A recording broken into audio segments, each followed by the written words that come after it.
Okay, so I'm going to show you how to add custom fonts to Squarespace by using CSS. If you go into the style editor, there's actually a ton of fonts that Squarespace now incorporates. They basically use all Google fonts, and so feel free to get in there and play around with it and just mess around and see all the many fonts that you have available to you. But let's say that you worked with a designer or something and you have a super specific font for your brand and it's not listed here. So that would be a reason that you want to kind of upload your own font for use on your site. So it's pretty easy to do. What you're going to do is you're going to come into Design and then Custom CSS, and then you can add the code in here. So first you do @font-face, okay? And then our little curly brackets. Then we're going to change the font family.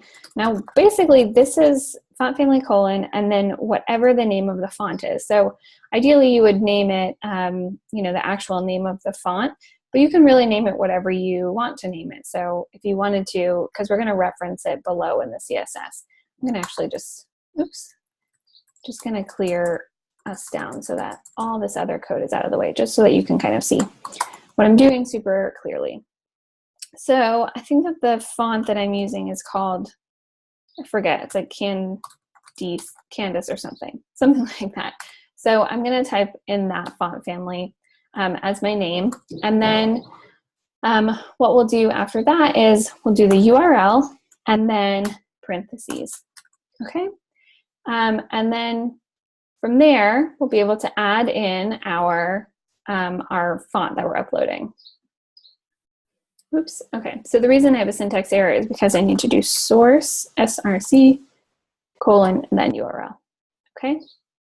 And now we're gonna upload our font file. So I would keep your cursor in here because as we click on the font and add it into our CSS, it's gonna go right in the right spot, which is in between these parentheses. So click Manage Custom Files, and then we can upload our font. So we'll find it, right?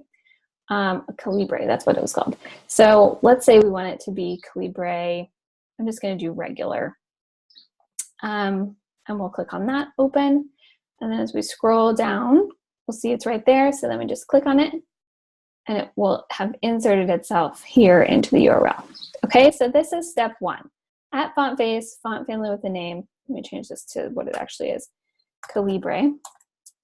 And then the source URL, which is the font file. So the second part is changing whichever text you want to change. So this is my header 1, so I'm just going to change that one. So we'll do H1, curly bracket. And then again, you can literally just copy and paste it, font family, Calibre. And you'll see that it changes automatically to that font. So then you can do the same thing for the paragraph text, for your H2, H3, et cetera, And now you have, once you have this, you can change any text that you have on the site. If you have more than one font that you're uploading, you literally would just do this exact thing again, copy it, paste it, and then drop in your other font file. And that's it. It's pretty simple.